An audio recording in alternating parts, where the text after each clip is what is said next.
বাইরে বাউন্ডারির বাইরে নাকি? হ্যাঁ যদি একবার কোম্পানির ভিতরে ঢুকে যায় আগুন উপায় নাই না? শেষ একবারে জাহান্নাম হয়েছে আগুন দিয়া তো এত বড় আগুন কেমনে হইলো?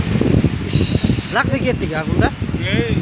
এটা হয়তো বিড়ি সিড়ি খাইয়া কেউ বোধহয় আগুন ফেলাইছে বিড়ি ঘরের অভাব নাই কোম্পানির আর কি করবো লাইনে দেখো না কারেন্টের শর্ট খেয়ে তোমার আগুন ধরে এই কোম্পানি এগুলো কাঠমেল মানুষের পুরো ভিড় হয়ে গেছে।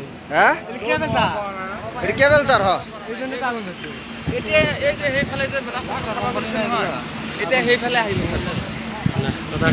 আবার ভিডিও করার তালে রয়েছে আর কাটা বাপ এই যে কোম্পানির মালিক রয়েছে না গাড়ি নিয়ে খাড়ি রয়েছে এই ক্যামেরা ফোন দিতে না কোম্পানি চালিক আছে না মানুষ তো দুনিয়া তো শুটিং করে পানি মারতাছে পানি মেরা আগুন কমাইতাছে ও এই গাড়িটা